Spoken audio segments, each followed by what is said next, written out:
How does a single American submarine, outnumbered and operating in some of the most heavily patrolled waters on Earth, bring an enemy convoy system to its knees in less than a week? What kind of commander, what kind of crew, could achieve such a devastating feat of naval warfare, sinking 5 enemy ships in just 96 hours? This is not a work of fiction or exaggerated war story. This is the true, declassified account of one of the most audacious and successful submarine patrols of the Second World War. It is the story of a boat that earned a fearsome reputation, a captain whose aggression became legendary, and a series of attacks so relentless that Japanese naval command refused to believe the reports. This is the story of the USS Harder, and the 4 days in the summer of 1944 that cemented its name in history as a true destroyer killer. The stage was set not in the vast, open Pacific, but in the confined, treacherous straits and shallow seas bordering the Japanese-held Philippines, where every shadow could be a patrol boat, every echo on the sonar a death sentence. For Commander Samuel Dealey and the 81 men of the Harder, the mission was clear: penetrate the heart of enemy supply lines and sink anything that flew the flag of the rising sun.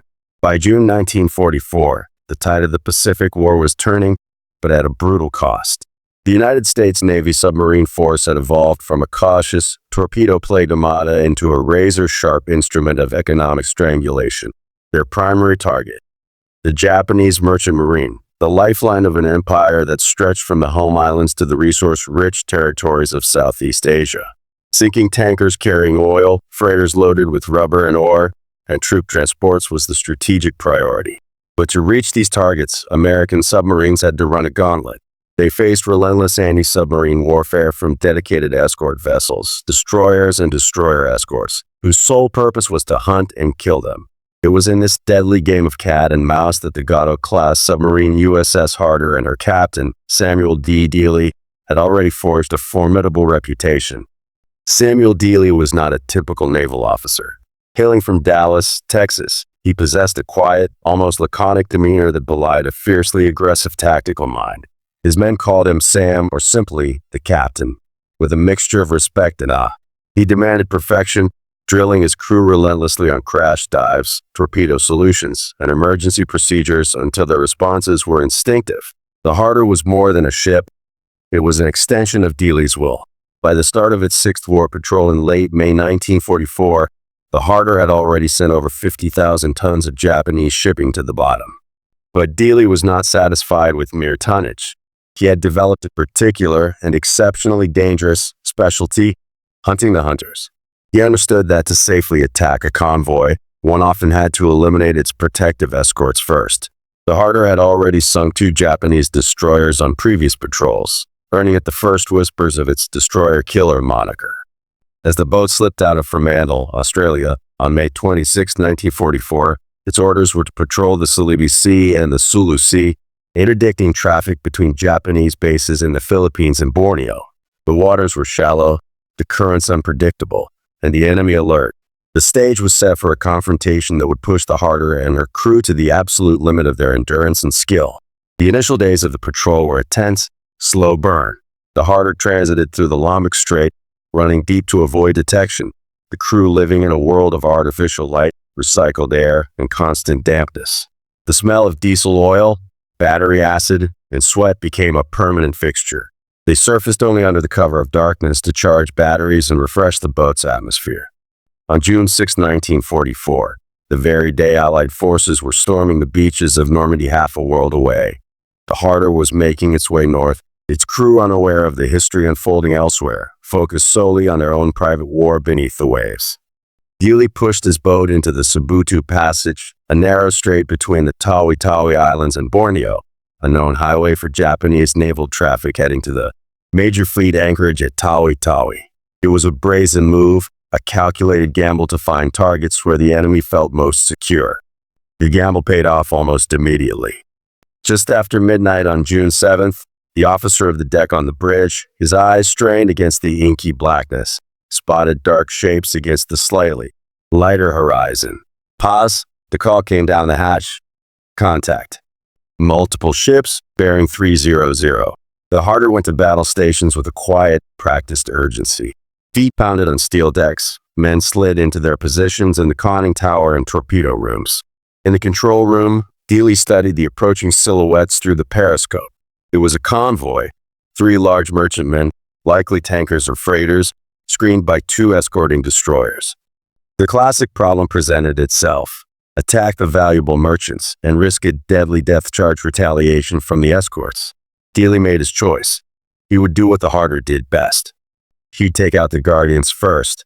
The tension in the boat was palpable, a physical weight in the thick air.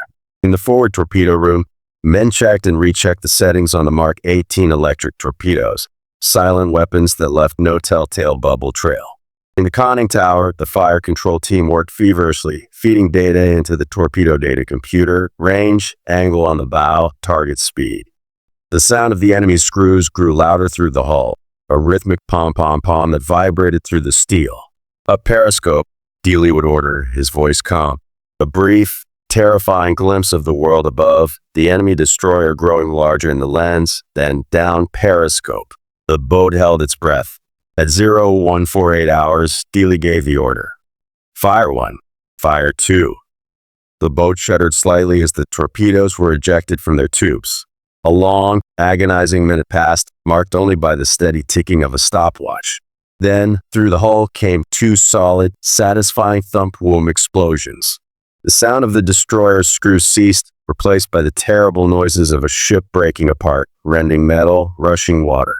Distant secondary explosions. The first kill of the patrol was confirmed. The Harder had drawn first blood, but in doing so had announced its presence in the most dangerous neighborhood in the Pacific. Chaos erupted on the surface. The remaining destroyer, now alone and panicked, began a frantic search, its sonar pings ringing through the water like high-pitched church bells of doom. Depth charges followed, but they were wild, inaccurate. Dealey, however, was not finished. With 1 escort eliminated, he turned his attention to the now vulnerable convoy. Over the next hour, in a masterclass of submerged attack, he maneuvered the Harder into position and unleashed a spread of torpedoes at the largest merchantman. The night was lit by a towering column of fire as a fuel-laden tanker was hit, the concussion wave slapping against the Harder's hull even at periscope depth. Satisfied with the carnage, Dealey ordered a deep dive and took the Harder away, slipping into the deep shadows of the passage as the surviving escort continued to hunt blindly. The crew, sweating and adrenaline depleted, allowed themselves a moment of quiet exultation. They had sunk a destroyer and a tanker, a successful patrol by any measure. But for Sam Dealey, it was just the opening act. The following day, June 8th, the Harder lingered in the area, a wolf waiting for the next flock to pass through the gate. The atmosphere on board was a mix of confident tension. They had struck a heavy blow, but the Japanese would now be hyper-vigilant. Every soundman wore his headphones like a lifeline, listening for the telltale ping of active sonar or the distant thrum of propellers. Late in the afternoon, their patience was rewarded. A new contact was made. Another convoy, this one even more heavily guarded. Through the periscope, Dealey could make out at least 4 merchant ships, with 3 destroyers weaving a protective screen around them. It was a formidable force. The water depth here was a concern, barely 30 fathoms, or 180 feet. A deep dive to escape was impossible. They would be sitting on the bottom, a perfect target. They would have to fight it out in the shallow box. Dealey devised a daring plan. He would not run. He would attack the escorts head-on in a near-suicidal maneuver known as a down-the-throat shot. He would point the bow of the Harder directly at an oncoming destroyer, fire his last forward torpedoes at it, and then twist away at the last possible second. It was a tactic that required nerves of steel, precise timing, and an unwavering belief in his boat's maneuverability.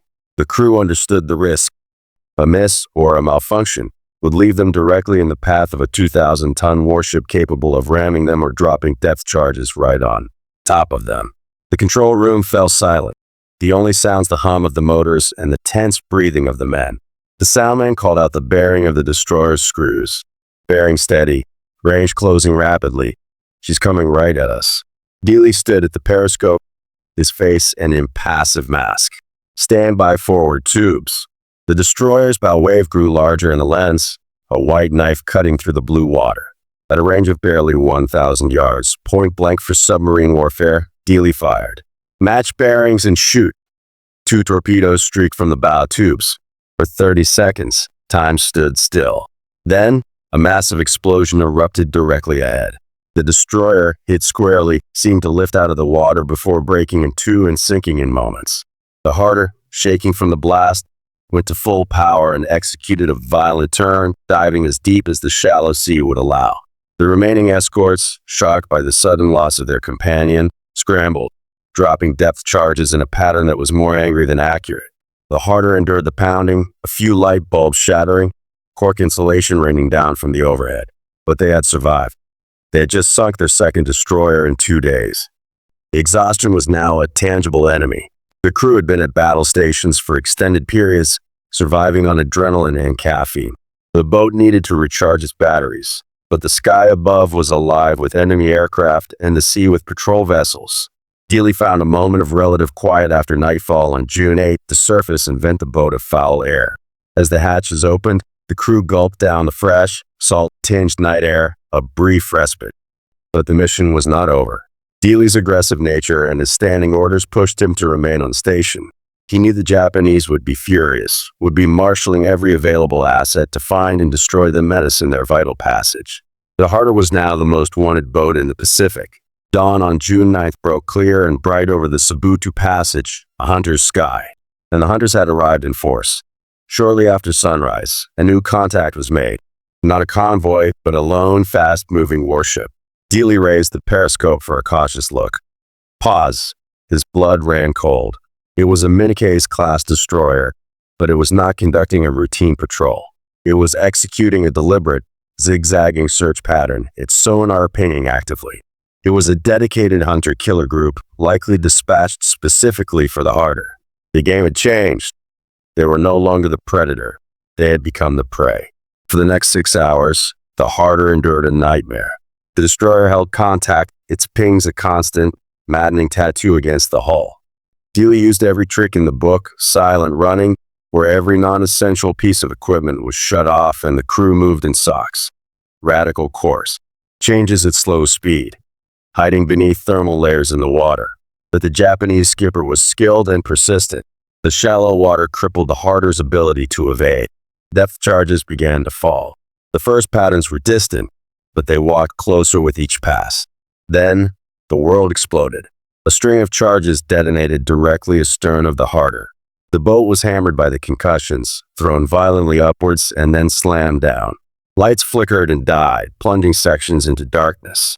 Men were thrown from their feet. A high-pressure airline ruptured with a deafening shriek, filling the maneuvering room with a blinding, freezing fog.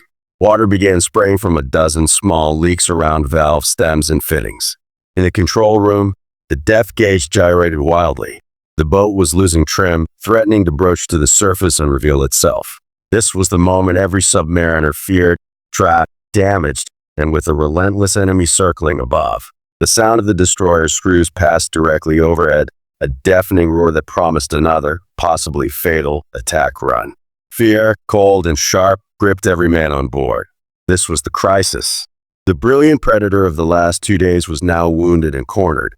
What happened next would depend not just on technology, but on the raw courage and discipline of 81 men and the unflappable will of their captain. In the eerie red glow of the emergency battle lanterns, Dealey's voice cut through the chaos. It was not raised in panic, but was firm, almost conversational. All stop. Silence throughout the boat. The order was passed in a whisper. The electric motors went dead. The Harder became a ghost, a hulk of metal slowly sinking in the silent, dark water. The only sound was the dripping of water, the groaning of stressed metal, and the terrified breathing of the crew. They could hear the destroyer's screws again, circling, searching. The pinging continued, but now it was different, searching, questioning. The Japanese sonar operator was listening for the sounds of motors, pumps, anything to give away their position. The Harder gave him nothing. Dealey, standing ankle-deep in water in the control room, assessed the situation with a chess master's calm. They were damaged, but not critically. The hull was intact. Their weapons, their aft torpedo tubes, were still operational. The destroyer thought it had them on the run, had them hiding. Dealey decided to use that assumption against him. It was a move of breathtaking audacity. He would not try to slink away. He would turn and fight from the depths. He would let the destroyer make its next attack run, and as it passed overhead, He would fire a spread of torpedoes from his stern tube straight up its wake, a down-the-stern shot, the mirror image of his earlier daring attack. He gathered his key officers. The plan was simple, desperate, and brilliant. He would wait. They would let the destroyer come to them. The soundman, his face pale but focused, called out bearings. He's turning, coming around for another run. Bearing steady. He's lining up on us. The screws grew louder, a rapid thrum that vibrated the entire boat. This was it. The depth charge racks were being primed on the destroyer's stern. In moments, a new pattern of explosives would rain down, and this time, it would be perfectly aimed. All ahead full. Right full rudder. Stand by aft tubes. Dealey barked. The Harder, as if awakened from a dead sleep, leaped forward and twisted violently to port, presenting its stern to the charging destroyer. The sudden burst of noise was a calculated sacrifice. It confirmed the destroyer's target, but also threw off its aim.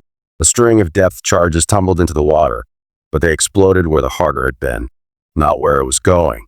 As the Harder completed its turn, the destroyer, committed to its attack run, shot past overhead. For a fleeting second, the massive shadow of its hull was visible through the periscope. Fire 7. Fire 8. 2 torpedoes shot from the stern tubes, their electric motors whirring, guided by an impossible geometry of courage and revenge. The crew waited, braced for another depth charge attack that never came. Instead, after a run of just over 400 yards, a cataclysmic explosion tore through the water. One torpedo had found its mark, hitting the destroyer squarely amidships. The Japanese ship's own depth charges, still on their racks, detonated in a sympathetic secondary explosion that lit up the sea like a sun. The sound of the breaking ship was horrific, a final, dying groan. Then, silence. The pinging had stopped. The screws had stopped. The hunter had been killed by its prey. Pause. A cheer started in the control room and swept through the boat. A raw, emotional release of days of pent-up terror and tension. But Dealey quickly silenced it. Secure the celebration. We're not out of this yet. Damage control parties report. They had triumphed in the moment, but they were still deep in enemy waters, damaged, and with 2 torpedoes left in their forward tubes. The remainder of June 9th and into June 10th was a tense journey of survival. The Harder, leaking and battered but still seaworthy, crept away from the Sabutu Passage. Dealey knew the area would soon be swarming with every plane and ship the Japanese could muster. He set a course for the deeper, safer waters of the Celebes Sea. Yet, even in retreat, fortune offered one final target. On the afternoon of June 10th, a lone Japanese frigate, perhaps on a search mission for the lost destroyer, crossed their path. With only 2 forward torpedoes remaining, Dealey could not afford to engage another skilled escort. He let the frigate pass, biding his time. His patience was rewarded just hours later when a large, unescorted merchant ship was sighted. It was a clean, textbook shot. The Harder fired its last 2 torpedoes. Both hit. The ship, carrying vital supplies of raw materials to Japan's war factories, slipped beneath the waves in minutes. The score for the 4-day rampage was now staggering. 3 Japanese destroyers, 1 tanker, and 1 large freighter, 5 ships sunk in 96 hours. The Harder finally broke clear of the immediate danger zone and began the long, limping journey back to Darwin, Australia. The mood aboard was one of profound, weary triumph. They had faced the ultimate test and emerged victorious. When the Harder arrived on June 15th, the debriefing officers were initially skeptical of the reported tonnage. The claims seemed too extraordinary. But as the crew's consistent, detailed accounts were corroborated by intercepted Japanese radio traffic, which spoke of a devil submarine causing havoc and confirmed the loss.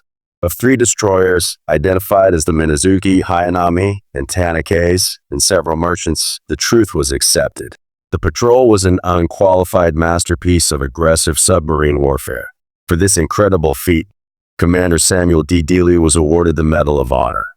The citation praised his conspicuous gallantry and intrepidity, noting that he not only inflicted severe damage on the enemy, but also evaded the enemy's relentless counterattacks, which lasted for 4 hours. The USS Harder and her crew received the Presidential Unit Citation. The legend of the destroyer killer was cemented, a psychological blow to the Japanese Navy that was as powerful as the material losses inflicted. The Harder's war patrol had demonstrated that even in 1944, a single determined submarine, led by a fearless captain, could strike at the very heart of enemy naval power and win. This was just one of countless untold stories from the Second World War. Subscribe to War Legend Records as we continue to bring these forgotten chapters of history back to life.